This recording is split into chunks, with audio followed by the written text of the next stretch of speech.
నిన్న సెన్సార్ల విషయంలో కూడా ఏవో కట్స్ చెప్పారన్నారు. ఆ కట్స్ తర్వాత సినిమా ఇంపాక్ట్ ఏమన్నా దెబ్బతిన్నదా, లేకపోతే మీరు ఊహించిందే వచ్చిందా? సిమిలర్ వర్డ్స్ పెట్టారని విన్నాము, అది నిజమేనా? సెన్సార్ అనేది I have to thank them also. వాళ్ళు బాగా సపోర్ట్ చేశారు. I have to thank everybody, though it was very challenging. నాకు వచ్చిన బిగ్గెస్ట్ ఇబ్బంది ఏంటంటే, మన సౌత్ ఇండియాకి మనకు తెలుసు కన్నప్ప కథ. నార్త్కి వెళ్ళేసరికి శివలింగం పైన కాలు పెట్టేది, నోట్లోంచి నీళ్ళు పోసేది వాళ్ళు ఒప్పుకోలే. దానికి నేను ఫైట్ చేయాల్సి వచ్చింది. నేను ఈ సినిమా తీసింది ఈ తరానికి మన కథ తెలియాలి, మన హీరోల కథలు తెలియాలి, మన దేవుళ్ళ కథలు తెలియాలి, మన ఇతిహాసం తెలియాలి. ఇదంతా ఏమైందంటే, లేదు ఇక్కడ గొడవలు అవుతాయి, ఇక్కడ ఎవరో ఒకరు కేసు వస్తుంది. నేను చెప్పా, ఇలా భయపడుతూ వెళ్ళామంటే మనం మన మన హిందూయిజం గురించి ఎక్కడ చెప్పుకుంటాం, మన మన ఇలాంటి కన్నప్ప లాంటి డివోటీస్ గురించి ఎలా చెప్పగలను? ఈ తరానికి చూపించాలనే కదా నేను ఈ సినిమా తీసింది. మీరు నాకు యాక్చువల్గా first it was lot of discussion. దాని తర్వాత దెన్ వాళ్ళు ఇచ్చిన కట్స్ పెద్దగా ఏం లేవు.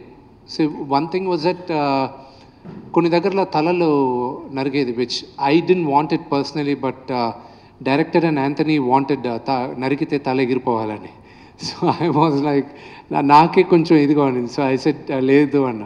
So those were the two things. And blood ఎక్కడో దగ్గర ఎక్కువ కనిపించిందని. అండ్ ఆ రోజుల్లో వాడిన పదం ఒకటి, నీలాంటి నీచ జాతికి అనేది ఆ వర్డ్ ఒకటి రీప్లేస్ చేయమన్నారు. అవి చేసాం. So they also have to look at the larger picture. So ఈ మైనర్ చిన్నవి we felt it was okay. Ticket rate hike అయ్యాయి మీది సినిమాకి సంబంధించి. ఇప్పుడు మరి తెలంగాణ పరిస్థితి ఏంటి సార్? సార్, ఆంధ్రప్రదేశ్లో కూడా ఫస్ట్ అండ్ ఫార్మోస్ట్ తెలంగాణలో there is no ticket hike. ఏ రోజు థియేటర్స్లో పాప్కార్న్ ప్రైజెస్, కోక్ ప్రైజెస్ తగ్గిస్తారో, ఈ కూల్ డ్రింక్స్ ఇవన్నీ, ఆ రోజు నేను మల్టీప్లెక్సెస్లో పెంచడానికి నేను ఆలోచిస్తాను. ఎందుకంటే ఈ సినిమా ఎక్కువ మంది ఫ్యామిలీస్తో వెళ్ళాలి, వాళ్ళకి నేను ఇబ్బంది పెట్టదలుచుకోలే. అందుకే ఆంధ్రప్రదేశ్లో కూడా కొన్ని సెంటర్స్ వరకే, అన్ని సెంటర్స్లో కాదు, కింద టికెట్స్ కాదు, పై సెంటర్స్లో కొన్ని టికెట్స్ వరకే 50 రూపాయలు పెంచడం జరుగుతుంది. ఫ్లాట్గా అందరికీ 50 రూపాయలు పెంచేది లేదు. మేము రిక్వెస్ట్ చేసింది కూడా ఓన్లీ హై క్లాస్ టికెట్స్కి మాత్రం, బాల్కనీ టికెట్స్ ఇలాంటి వాటికి కొన్ని ఏరియాల్లో, అది అన్ని ఏరియాల్లో, మొత్తం ఆంధ్రప్రదేశ్ అంతా చేయట్లా. అలాగే యునైటెడ్ స్టేట్స్లో కూడా, అమెరికాలో కూడా పిల్లలకైతే ఫ్లాట్గా $12 పెట్టాం.